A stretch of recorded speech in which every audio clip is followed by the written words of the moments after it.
Mariella Frostrup is here on BBC4 in an hour's time with episode 2 of Dear Diary. But first, from safe seats to swingometers, we look back over years of election coverage with Panorama. In this world of 24-hour news, we tend to think that politicians and television were made for each other. It's not been the best weekend, let's say. No more so than at election time, when slick, image-conscious politicians fight for TV coverage. But it wasn't always the case. Anything else you care to say about the coming election? No.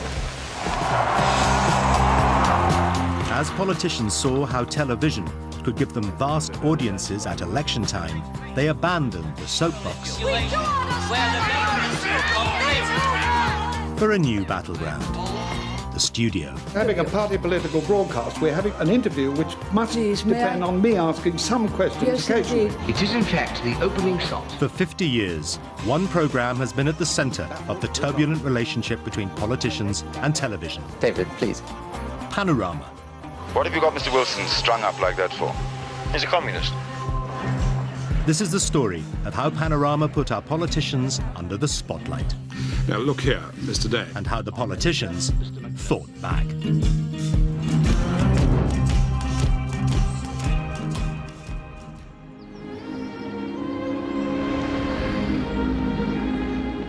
Britain in the early 1950s. A peaceful country recovering after the war, its people respectable and reserved.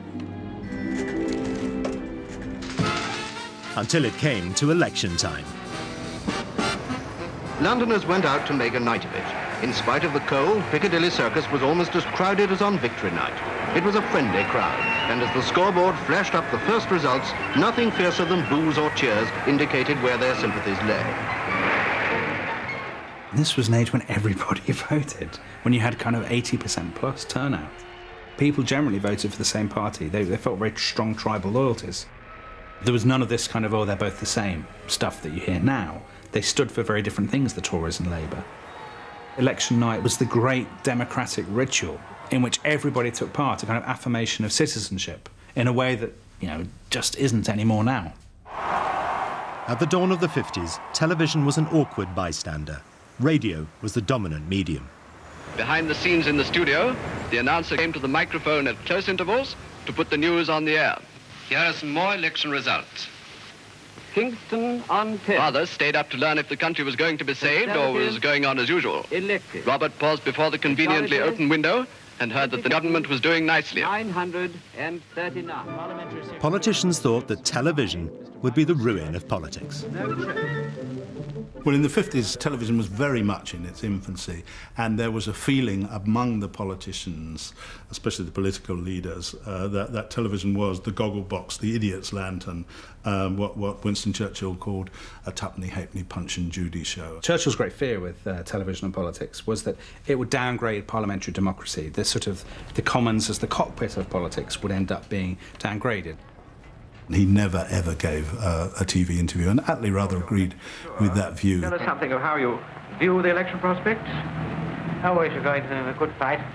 Very good chance of winning. We should go in confidently, we always do. And on what will Labour take its stand? Well, that will be announcing shortly. Politicians were literally a class apart. Somebody like Clement Attlee or Anthony Eden or Harold Macmillan, very well-educated, well-heeled. There was a gulf between them and the voters, and television reflected that in many ways. The political parties were only interested in appearing on television for their own election broadcasts. The Tories had rather ghastly broadcasts, including that original, absolute prehistoric piece of Macmillan down in Birch Grove with his cabinet colleagues. I think we can be fairly satisfied the way things have gone lately, don't you, Rab? Yes, but we've got through our programme very well. I've just come from the House, and we're right up to date. The top brass at the BBC were also unwilling to let television stray too far into the world of British politics. A former official in the Cabinet Office was running the BBC, and they were rather on the politician's side, and they thought, along with politicians, well, no, not in front of the children. No, I don't think so. And so they rather took the same attitude. And the producers, I think, were getting very restive under this. These producers were led by a remarkable woman, who was determined to bring politics under the spotlight of the new medium. Grace Wyndham Goldie was described as a deputy from hell. She made every project her own. She brooked no interference with it. She was determined to do it herself. She did think it was very important for democracy, for politicians to use the media, use television to convey their ideas and their beliefs. Goldie began by producing the first election results programme. Mrs. Goldie, how long are you going to be on the air? Well, we are starting up at 9:15 on polling day. We're going on till 4 in the morning. As you know, results will be coming in from up till about 4 o'clock in the morning, and as we feel that this is a service to the public, we shouldn't stop just when we fancy it, but we should go on giving them the results while they're still coming out.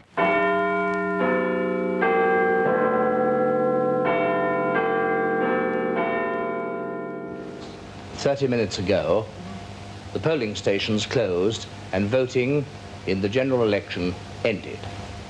In the course of the next... One man had the rare gift of capturing the drama of politics on television.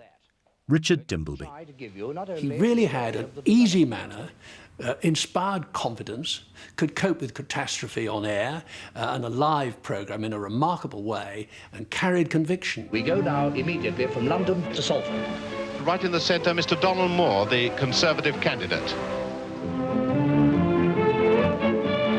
If the whole country behaves like that, a swing of between 2 and 2.5%, the Conservatives will have a lead, if the whole country behaves like that, of about 120 seats clear over Labour. One fact from all this to me as the perennial layman: there is a Conservative government. It has a majority of at least 50. For Goldie, the results show was only the start. She saw a chance to extend television's reach into British electoral politics. A new kind of programme, Panorama, hosted by Richard Dimbleby. She'd seen in Richard Dimbleby the character who was going to help her make Panorama, as she put it, important, and that's what happened.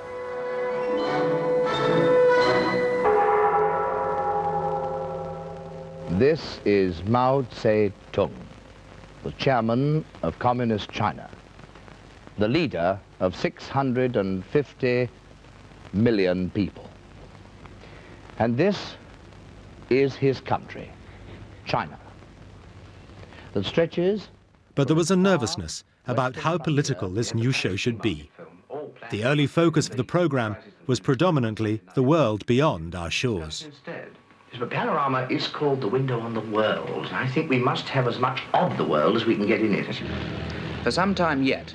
Christopher Chataway worked as a reporter for Panorama in the late 50s. He found himself covering everything but the world of Westminster. We didn't cover domestic politics much in Panorama because of the very severe restrictions that there were on political reporting in those days. I mean, there was the 14-day rule, which seems inconceivable now.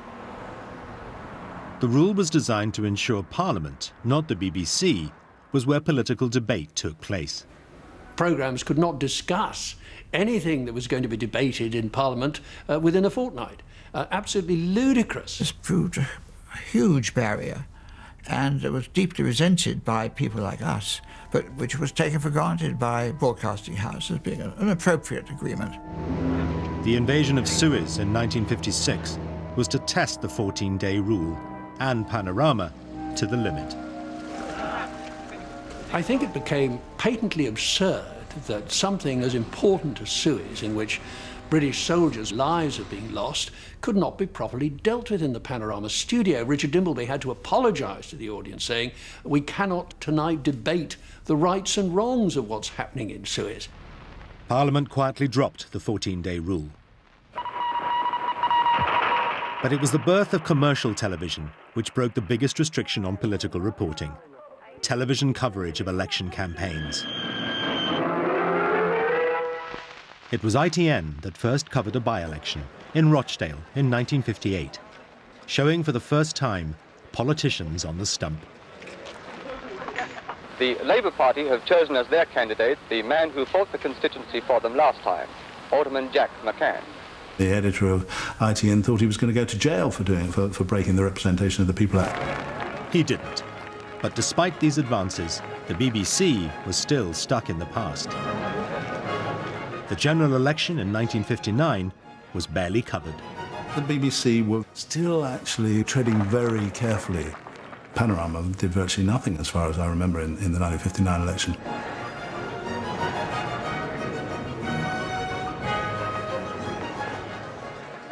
There was almost sort of pretense that no election was going on at all, and that you just sort of, it was like, you know, the elephant in the room, you ignored it. Oh, we weren't allowed to do anything within 3 weeks of the election. Anyway, it was verboten. Panorama obeyed orders and went to Norway. This isn't a very substantial story anyway.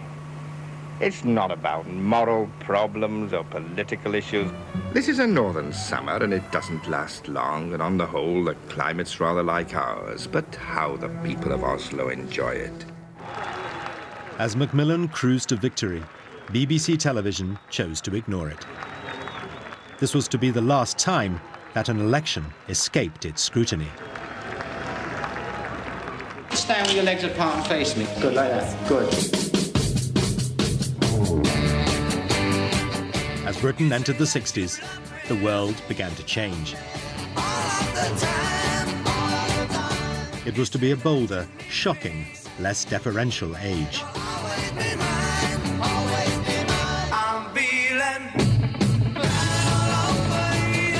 Britain had never had it so good.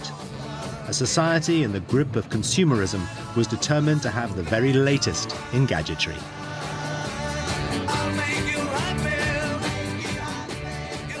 I think between that period, the late 50s, early 60s, that's the period where working class families first bought a television, where television became no longer a novelty, but an essential part of kind of daily cultural life in Britain. You know, you can't ignore television because effectively everybody has one.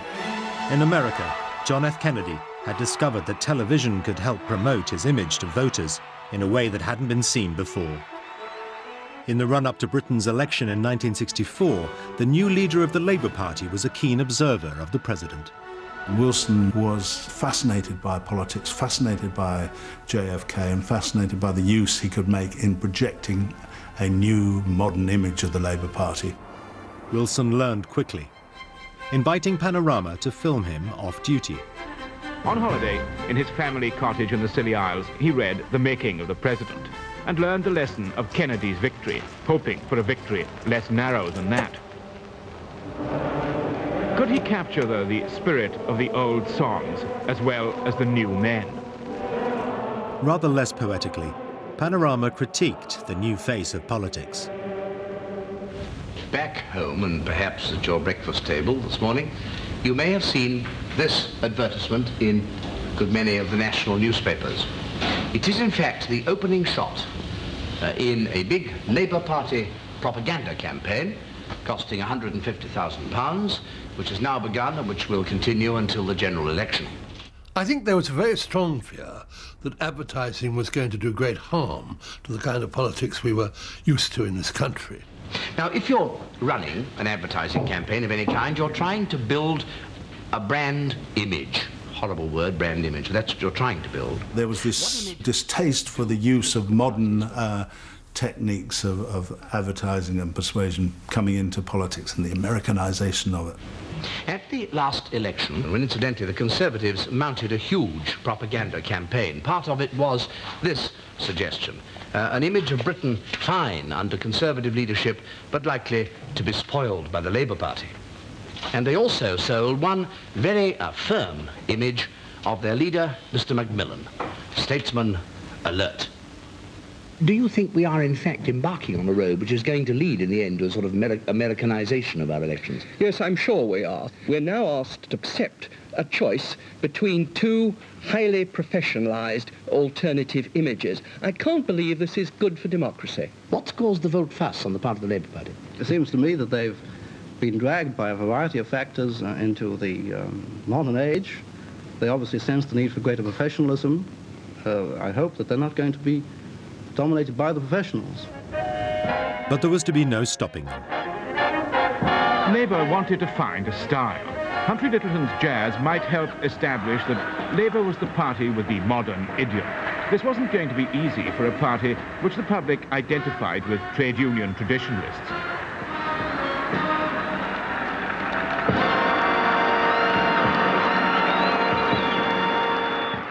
Having mastered his image, Wilson now taught himself to work a crowd.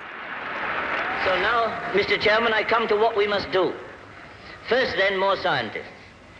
I know, of course, that the government committee has said that we shall have all the scientists we need by 1965. Of course we shall if we don't use them. We shall have all the bullfighters we need by 1965.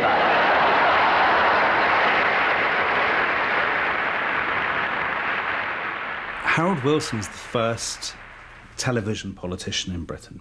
He's the first politician who is conscious of his television image, who watches television himself. An ordinary family man, that's how he presents himself. Harold Wilson personifies the issues of his election campaign.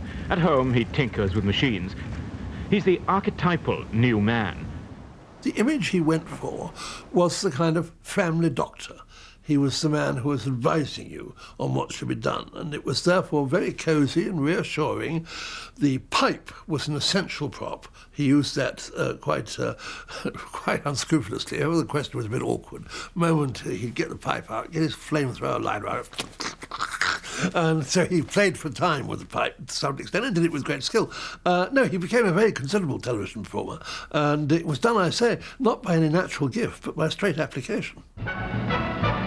The Conservatives showed how little they'd learnt as they prepared to fight the election. It was extraordinary when Sir Alec Douglas-Home emerged as Prime Minister at the end of 1963. Welcome to Panorama. Thank you. Sir, just before you move on with Robin Day... He really looked like a throwback to another age. He was the 14th Earl of Hume. He liked grouse shooting and fishing. Would you tell me whether we can take out the very first one we gave, which was March the 19th? Not yet, but come back in a few days. I will, sir. Thank you very much.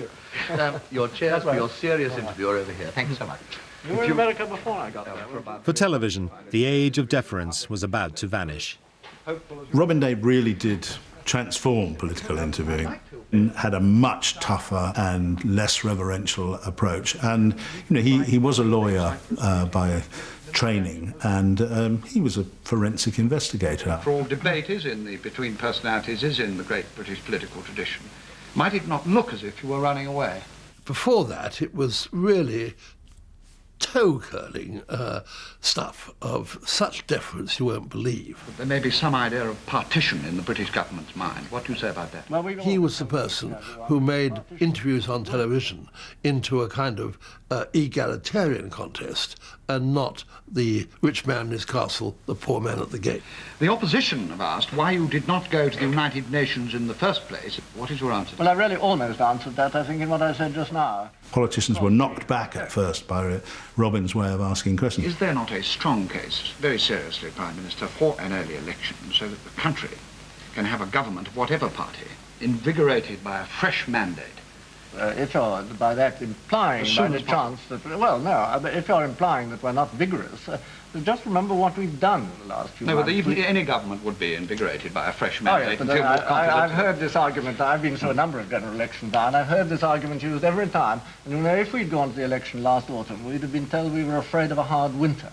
And if we go now, we shall be told we're scared of an economic crisis in the autumn. And if we go in the autumn, we shall then be told that we haven't dared to go before. You can't get it right. I can see you've been thinking about this quite a lot. Well, no, but this is old stuff.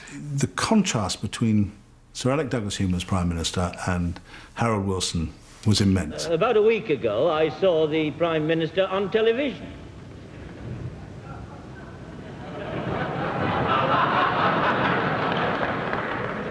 It's a fact, I did. I'm just as much allowed to watch television as any of you. I have my favourite programmes as you have. And this wasn't one of them.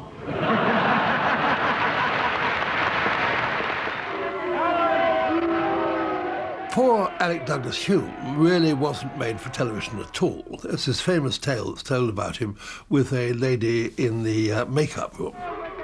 He said to the makeup girl, can't you make me look better on television than I do? And she said, no, there's nothing I can do about it. You've got a head like a skull. Well, hasn't everyone? He said, no, she said. Can't help it, nothing we can do. I like to come to see you in person, to show you that I'm not exactly what they make me look like on the TV screen. At the 1964 election, another familiar television technique emerged: the profile of the average voter. Well, obviously now we have, we were talking about Worcester Woman and Monday Man, but those things did exist in the 60s and both parties were conscious of them. Now, to whom are the political parties appealing? What sort of man is the average, the medium male British voter, what you might call the halfway man? We have been doing some intensive research to show you what he is. These are, as far as we know, the right figures. He's in his early 40s and he's a bit thin on top. He has 3/4 of a wife and rather more than 1.5 children. Just put the wife down a bit. He owns 1/4 of his house. Last year he worked nearly 47 hours a week for a total wage of £16, 14 shillings and 11 pence. 7/10 of his lavatory is indoors, which must be a bit drafty. And all this time, and with all this behind him, Mr. Halfway Man owes the hire purchase man £56 and 19 shillings. Are you a halfway man? If so, you really must do something about that lavatory. Good night. The average voter probably remembers austerity, but is getting used to affluence and is effectively looking for a politician who will promise more of the same, who will promise economic growth, prosperity, full employment, all of those kinds of things. It's been a wonderful meeting this afternoon. Now you all know what you've got to do. So go to it, and the best of luck. God bless. At the 1964 election, the old reporting restrictions of the 50s were swept away.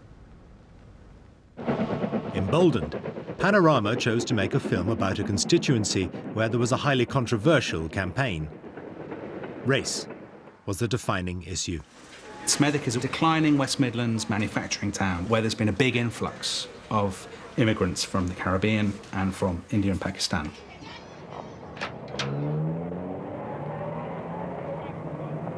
Luther Thomas lives in Smethwick, and every morning he says goodbye to his wife and goes off to work.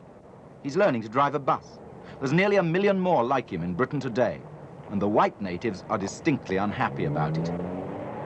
It's fantastic television. It actually uncovers that kind of underbelly of casual resentment and prejudice.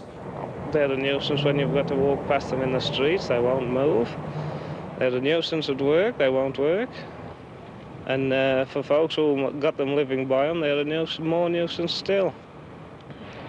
They're not clean, and the smell of the cooking makes you feel sick. Schools began to take in more and more coloured children, and many of the Indian ones hardly spoke English. White parents complained their children were being held back. The coloured immigrant became a red-hot political issue. The Labour candidate was Wilson's shadow Foreign Secretary, but his liberal Hampstead views on immigration were resented on the doorstep, and his opponent exploited this.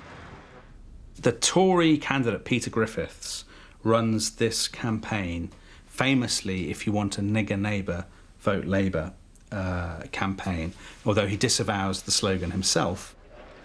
It was hugely controversial because of the racial issues at stake. And it was the first time that race had been injected into British politics.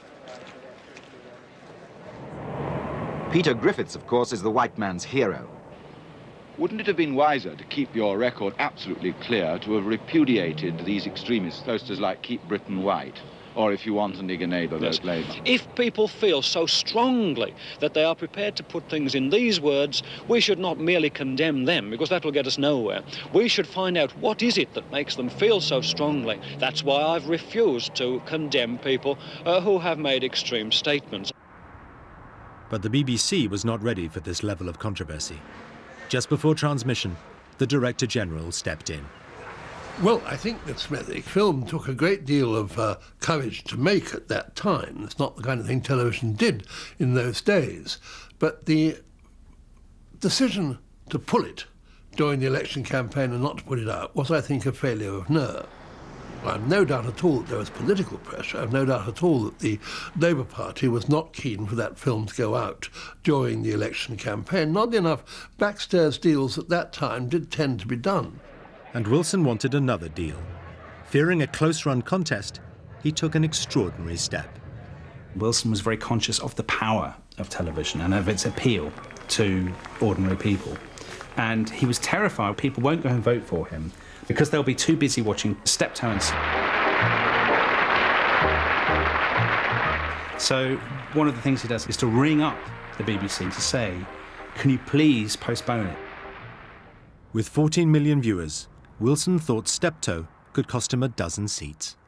Well, the deal with Hugh Green over Steptoe and Son was done 3 doors down from where we used to live in Addison Avenue, when Wilson came to call on Hugh Green on his way back from Lime Grove, and the deal was done in the kitchen, or so Hugh Green's then wife told me. I think they'd assume he would never have heard of Steptoe and Son. Inconceivable to imagine him doing the same kind of thing.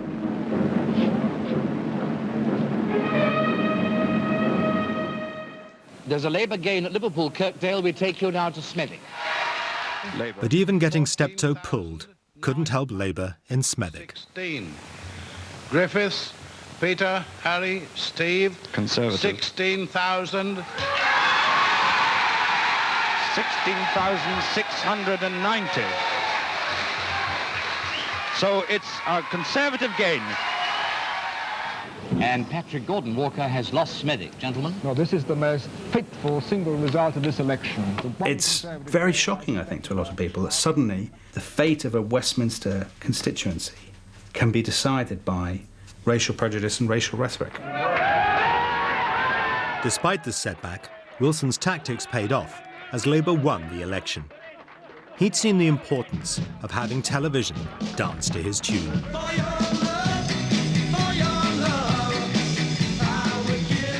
By 1966, Britain was the focus of the world in fashion, music and sport. The dust had barely settled when Wilson made his next move. Riding the wave of optimism, he called a snap election. This time, his chief opponent was Ted Heath, the son of a carpenter. The Tories had high hopes Heath would rid them of their stuffy, upper-class image. What I think made the Conservative Party vote for Ted Heath was the fact that they thought he was their carbon copy, Harold Wilson. And I thought at any moment that Brother Jim would come along and say too. But he didn't, because he's a canny fellow, that Callaghan. And any Englishman with an Irish name who's represented a Welsh seat's a canny fellow. You can't get away from that. In the 1966 election, television had not completely killed off the hustings. Probably that Wilson campaign in 66 is one of the last times that politics will be this great open-air, democratic occasion. Take a look at that poster, the one with the ugly face.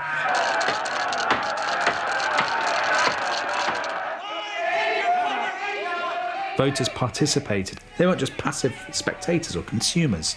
They were actors themselves, asking questions, shouting abuse, engaging with the politicians. Why have council house rents been raised over the last year and two? The cost of living's gone up 6.8% since you paid. That kind of public debate, that sense in which the politician is this kind of lone celebrity with thousands of people around him, that's disappeared.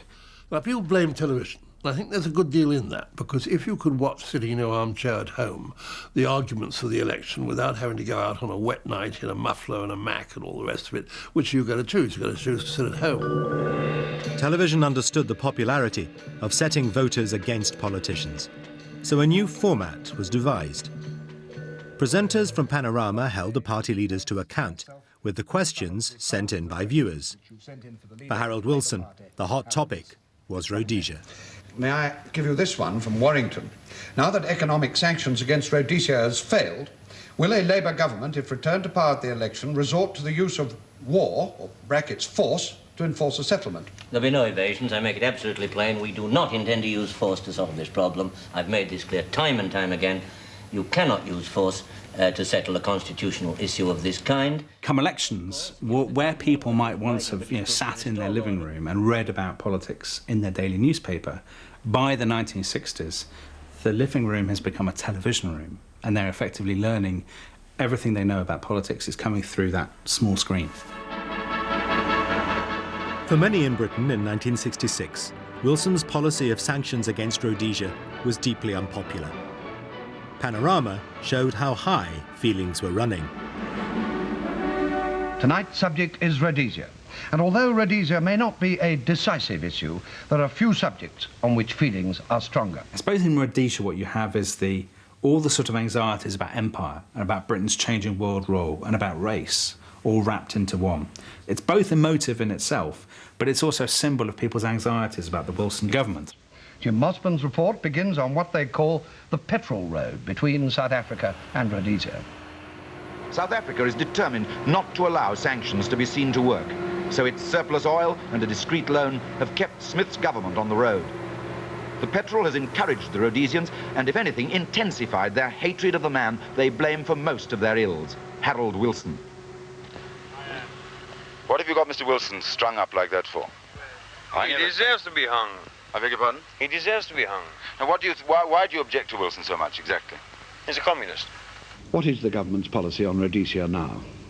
Programmes like Panorama were increasingly showing the importance of television for the image of politicians. I think, therefore, your policy must be to bring this illegality to an end. It placed a huge emphasis on personal appearance and kind of intimacy and ability to perform well in the studio, and it eliminated, I suppose, from contention a whole lot of politicians who otherwise might have been, leadership material.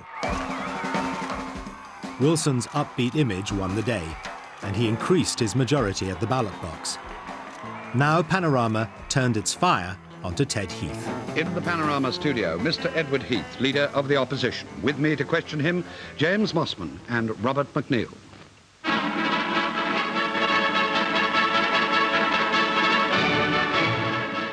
I don't think the Conservatives really realised that the TV cameras didn't like Ted Heath and he didn't like them, and between them he would get stiffer and stiffer. Months of adverse polls have not helped Edward Heath surmount his apparent distaste for grassroots politicking.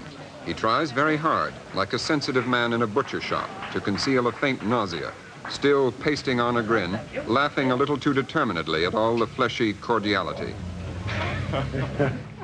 He was a famously glacial, grumpy, withdrawn, repressed man who was incredibly ill-suited for television. I feel that it's a very great shame that television image appears to be far more important than a man's ability. Because, unfortunately, to prove his ability, he's got to persuade the country to put him in, and I think this is a great pity, but it's true. I'm afraid, with no one else but Heath, you're lumbered with him, and we've got to do the best we can with him. How low does your personal rating among your own supporters have to go before you consider yourself a liability to the party you lead? Well, popularity isn't everything. In fact, it isn't the most important thing. What matters is doing what you believe to be right. Have you at any time... But unlike Hume, Heath was willing to learn, and he began to look ahead to the 1970 election. The salvation for his image came in an unlikely form. He took up sailing and turned out to be rather good at it. Heath is reborn. Heath becomes the great yachtsman. He wins the Sydney to Hobart race. He becomes this sort of ocean-going champion. This was brave. This was one of the toughest races in the world, and he managed to go on Sports Night with Coleman to talk about winning the Sydney to Hobart race, and enraged Harold Wilson. When did you start dreaming about winning something really big? Well, as far as Sydney Hobart was concerned, it was in May, when it was all done, I'm afraid, rather light-heartedly. We'd had a good day's racing, and when we're racing, we live very largely on apples and Mars bars, and then in the evening when we get back, we have radio stations on which we could check. For a sort of brief period, Heath is this sort of tanned, virile, triumphant sort of figure of, this is what's going to happen to Britain. A new sporting Britain is going to be born in a Tory victory. The battle is on. The Prime Minister has taken the plunge. A general election on June the 18th. When Wilson called the election in 1970, he was confident, along with the rest of the nation, of victory. But he was ignoring some deep-seated concerns. He'd forgotten just how bitter people were about how bad the recession had been post-1967. Also, there was a great weariness with Harold Wilson, which Wilson didn't help by conducting a campaign which was really almost monarchical in tone. This century we've had a June election. Why have you... In the garden of Number 10, Wilson's election interview reflected the confidence of a king on his throne. His choice of venue was no accident. Prime Minister, are you going to make this election campaign a personal campaign between you and the leader of the opposition, Mr. Heath? No, we have always fought on our policies. I think I can say that for about 3.5 years of this government, while certainly they threw a lot of personal abuse at me, I hardly bothered to refer to any individuals. Wilson knew that if he did it in the garden, it would be a different team from the sort of the usual team, and that crucially Robin Day, the sort of Grand Inquisitor, would not be there to ask his usual brand of irreverent questions. If you weren't influenced by the polls, Prime Minister, why do you think they've changed so suddenly and so dramatically? I think it's very difficult to guess. I read a lot. It was an absolutely disgraceful interview. You know, it was so namby-pamby it wasn't true. Wilson could not have scripted it better. It's sort of these anodyne questions, you know, sort of dollied up to him and he bats them out of the park. But it's not going to be a personal argy-bargy. That's the last thing the country wants. It's classic Prime Ministerial propaganda. Prime Minister, election day, I believe, is Waterloo Day. What made it worse was that on that same day, the other two party leaders, Edward Heath and Jeremy Thorpe, were sort of yanked into a studio at Lime Grove and were treated quite differently. Judging by the recent opinion poll, the public does not appear to be impressed by your proposals. Do you think that your low personal rating in the opinion polls is a handicap to your party's morale in this campaign? Now, look here, Mr. Day. This isn't an issue either. The questioning to Heath is sort of, well, when you've lost, are you going to shoot yourself?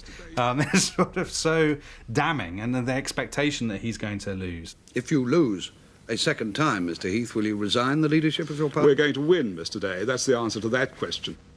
Perhaps the puppets made it look. Effectively, they treat them as the winner and the preordained loser, which means that everybody looks stupid when Heath surprises the world by winning the election. The Conservative slogan, "Tomorrow will be better than today," prevailed. Unfortunately for Heath, it turned out to be wrong. Ladies, that's right, you need fooling.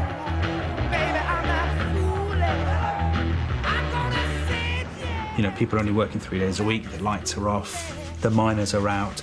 There's a genuine possibility that Britain might go bankrupt. No one believed this today. Television was switched off at 10 o'clock at night. It seems incredible. It was almost like a Cromwellian Britain. Heath, almost out of exhaustion, rather than anything else, because he's run out of ideas, calls the election on this very simple platform. It's who governs, the government or the miners. It wasn't very surprising that the electorate, in its wisdom, said, well, I don't know who does rule Britain, but you certainly don't, mate. Why are we in this mess? How can we get out of it? Have any of the parties got the right answer? By the 1974 election, Panorama itself was struggling to present the depth of the crisis. There were huge issues at stake. They were very complicated. We start to pull in imports and our exports don't go out because the home It's impossible to dramatise an issue like inflation. It's impossible to kind of sex it up. And the pound starts floating down. TV coverage of politics in the 70s has this bad reputation of sort of men in horrendous suits sitting around a sort of beige set. Although it was very bad television, it was good politics. The most important single thing in our policy is to reunite a nation which has been bitterly divided by... Political ideas and policies were discussed in greater depth than at any other time. So that's the hole that we're in. How do we get out of it? The country seemed uncertain. Wilson won the first election in 1974, but with a minority government. A second election later that year gave him a slim majority. But the King of Spin had run out of gas, and he resigned in 1976. He left his successor with record inflation and rising unemployment. Jim Callaghan had been the keeper of the cloth cap. He'd made his whole political career on his relationship with the trade unions, and that he was the guy who could handle the trade unions. And then came the winter of discontent, so his whole election strategy was blown out of the water. Reasons to be cheerful, part 3. Strikes crippled Britain as rubbish piled up in the streets and tempers boiled over. The country was not only angry and exhausted, people were ready for change. And one person thought she had the answers.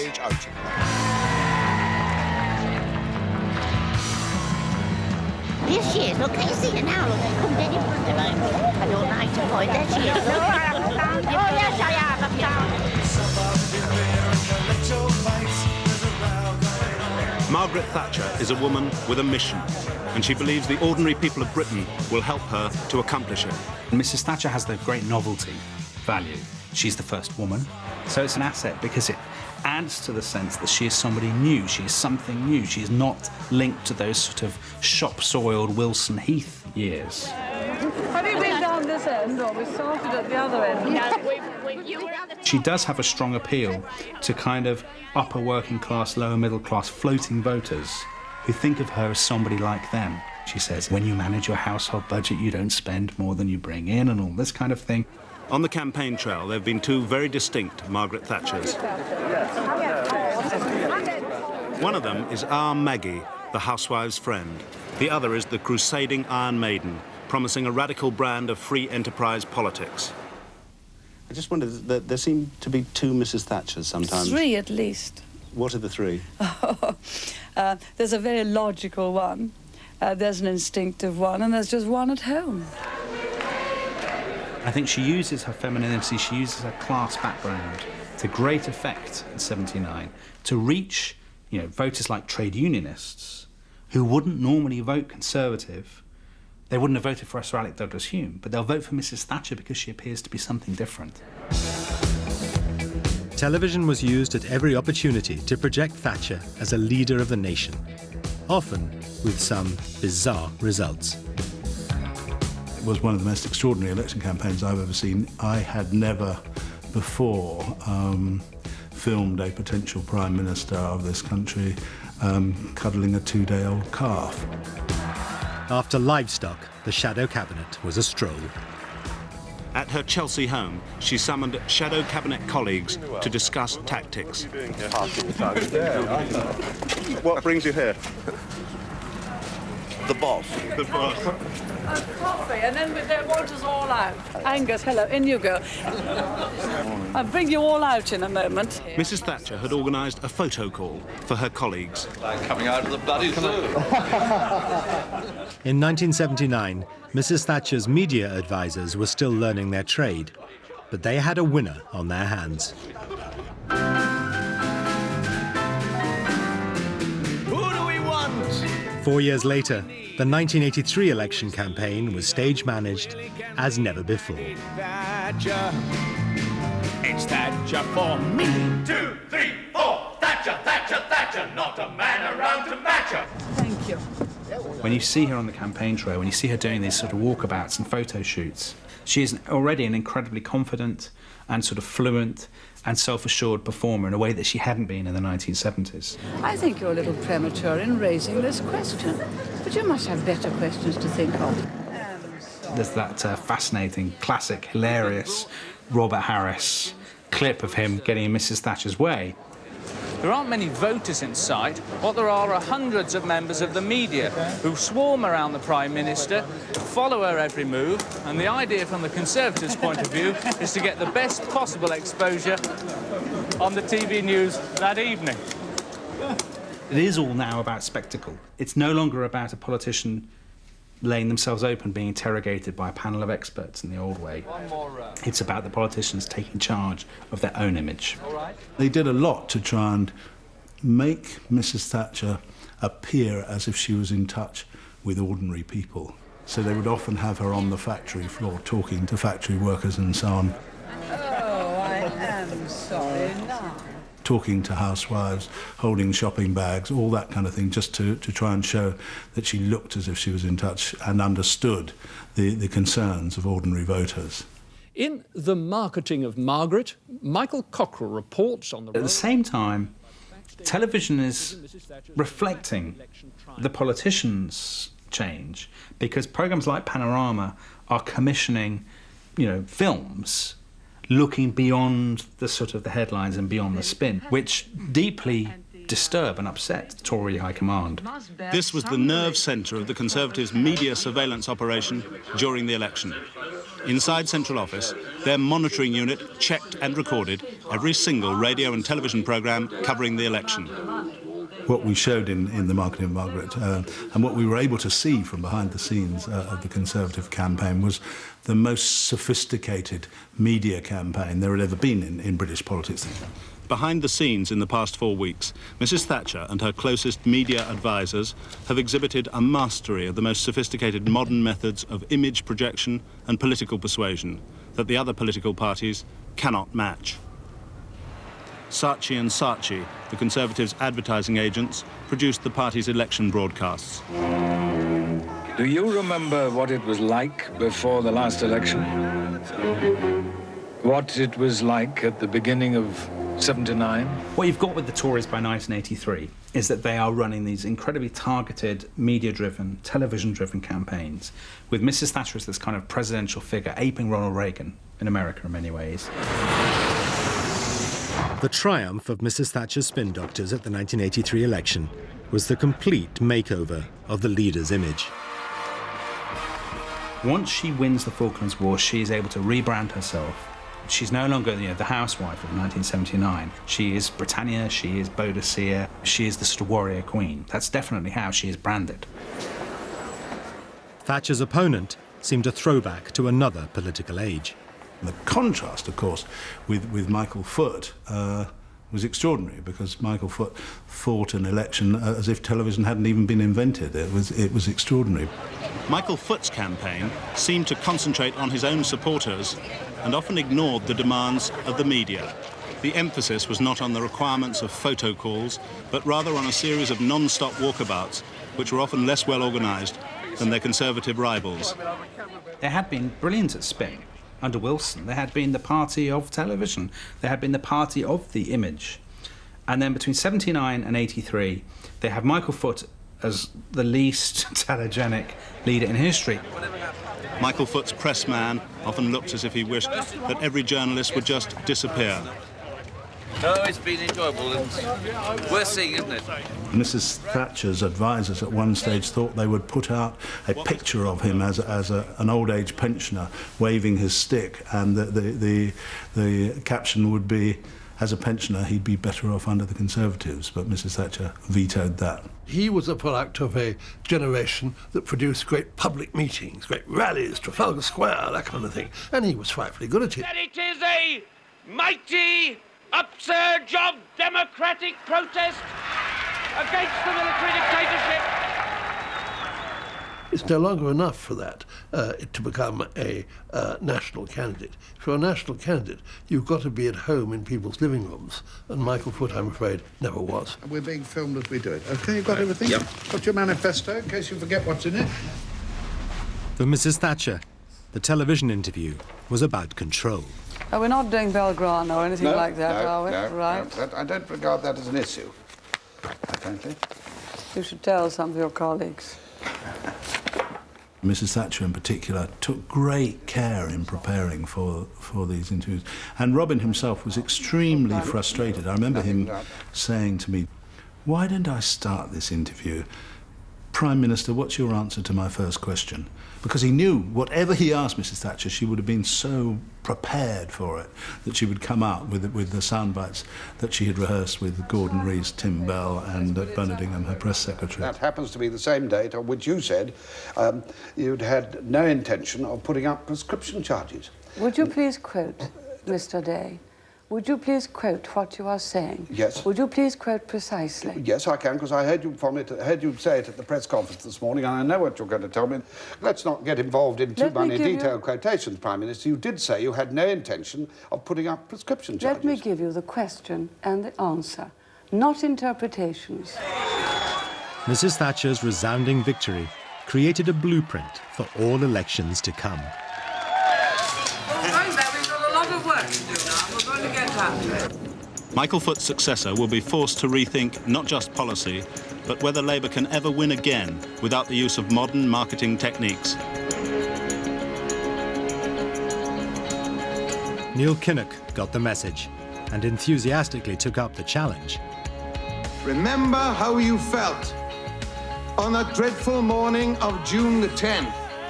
Just remember how you felt then and think to yourselves, June the 9th, 1983, never, ever again will we experience that. In every way, really, Kinnock sets the stage for Tony Blair. Kinnock is consciously rebranding the Labour Party in a way that Harold Wilson had done before in '64, but he's taking it that much further because he's got to match the Tories' game. Only a week before the election, it was generally believed that Neil Kinnock and his team were running a brilliant campaign for Labour. Kinnock said to me at one stage, do you know, I've looked at your film, The Marketing of Margaret, and we've done every single thing that they did. And if you look at what they were doing, it was exactly the same as what we'd revealed in '83. But unfortunately, the dogs had barked and the caravan had moved on. Neil Kinnock was convinced that the 1987 election would be won on television. Kinnock followed the suggestion of his media advisers and took to wearing formal, darker suits for studio interviews, as they gave a more statesmanlike impression. Not that very interesting. Neil Kinnock always had the ease on television. I remember one television producer giving him a heads up on what the programme was, and Neil said, "You don't have to tell me that, Sonny. I only got where I am by being good on television."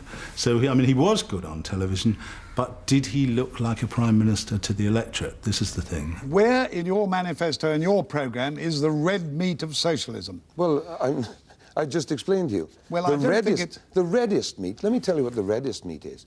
It's ensuring that nobody in this country dies of hypothermia. The reddest meat of socialism is ensuring that nobody 65 years of age, immobilized by the need for a hip operation, has to wait for that hip operation. That's the frank fact. And they put themselves into the hands of image makers, and the image makers decided that he was to appear as if he was the chairman of a large public company or something. And it was a mistake, because in the mind of the public, it didn't gel with the impression they had or had had through most of his political career. Kinnock struggled to carry off his new image against an opponent in her prime. The same could no longer be said of Robin Day. Under Thatcherism, and this is what your critics would say, the nation is not one nation, but a divided nation. Let me answer that very deeply, because I feel very strongly about it. The greatest divisions this nation has ever seen were the conflicts of trade unions towards the end of a Labour government. You want division, you want conflict, you want hatred. There it was. It was that which Thatcherism, if you call it that, tried to stop. But one moment, you asked me the most fundamental thing. Well, I know, we're not having a party political broadcast. We're having an interview which must depend on me asking some questions occasionally. Indeed. You asked what I know you call the gut question. Right. It's gone to the gut. It's gone to the jugular. Let me finish it. The answer from the electorate in 1987 was a firm Tory majority. And red roses for a blue lady. At Labour's headquarters on election night, the glum reality of defeat was the harder to take because the party had fought the slickest and most professional campaign in its election history. How could Labour have lost when it had studied and applied all the marketing and presentational techniques so successfully used by the Conservatives in 1983? After yet another Tory victory, Kinnock was finished. We fought this general election of 1992 positively and with dignity. For the next generation of Labour politicians, it was clear that the party's brand needed to be completely detoxified. Their inspiration was to come from across the Atlantic.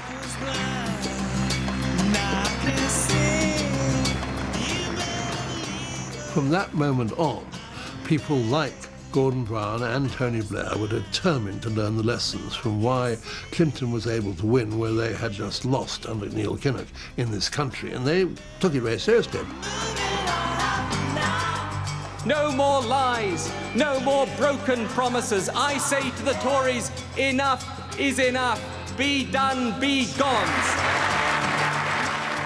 Blair's determined that Labour would outspin the Tories. Labour would never be beaten on presentation or on spectacle or on visuals again. And so that's why you have, you know, the politics of television carried to that ultimate extreme, utter control over every syllable he says, every second he appears on television is totally controlled and dictated by, you know, the Labour campaign team. He did want to get away from the past of the Labour Party. He wanted to get away from people shrieking, comrades, you know, and I'll tell you this, comrades. And therefore, he had to sort of bring down the passion level in politics. And I think that was part of the sort of design behind the invention of New Labour. We created New Labour. We call it New Labour precisely in order to be honest with people about the changes that have been made. We recognise, I've recognised throughout this election, there are certain things the Conservatives got right in the 1980s, and we should have been quicker to face up to that. But there are certain things that they got wrong. And what Here were people who were, you know, nice, friendly, not at all hectoring, and that meant that he put this bland face on the Labour Party, which had never been a bland party in the past at all. It had been a crusading party. Now, when the Labour Party was founded all those years ago, I've always wanted to do this on the stage at the Usher Hall. It's great. Tony Blair took it all to a completely new level. He was an actor at school and at one stage even wanted to be an actor, and he was very good at sincerity. Once you can do sincerity, you've got it licked, and Tony Blair had it licked in that sense. David, please. Of course I wanted the Labour Party to be elected. I stood as a Labour Party candidate. But if you're trying to suggest to me that somehow the changes that we have made are superficial or not something we believe in, that is absurd. Blair is the absolute apotheosis of everything that people had talked about in the 1950s, when people had talked about politics becoming Americanised, politics being turned into theatre. Today's leaders have learnt the lesson. At every level, the party needs to be managed, the image controlled. Television has not only revolutionised the way we see our politicians, but the way they portray themselves to us. In the early 50s, politicians were scared stiff of television. Today, spin doctors and politicians are, in a sense, devouring television. It's there for their use and their purpose. This is the next century. The idea that you could elect Attlee, the greatest Labour Prime Minister of all time, as leader of a party today is absurd. You couldn't possibly. But that doesn't mean he wasn't qualified to be leader of the party and a great Prime Minister. So I think this impediment that you've got to have sort of pretty-looking candidates really is messing up politics, which is meant to be an adult sport. Well, I think what television has destroyed is this idea of politics as a great public event, as an event in which, you know, you as the voter participate, not just in voting, but you go along to meetings and you heckle and you listen and you argue with the politician. That's perhaps because... This year's election brings the first TV debates between the party leaders. Television has changed our politics forever, as Alec Douglas Hume prophesied in 1963. I'm not particularly attracted by, so to speak, confrontations of personality. If we aren't careful, you know, you'll get a sort of, what's it called, top of the pops contest. I dare say I should win it, I'm not sure. But at any rate, I'm not really very much attracted by this. You'll first then get the best actor as leader of the country, and the actor will be prompted by a scriptwriter. I'd rather have our old ways, really, and put our policies firmly in front of our people.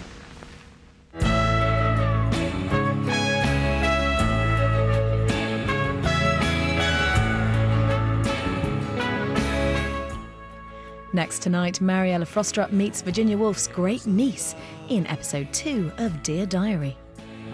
Satellites in every home. Yes, the universe soars here.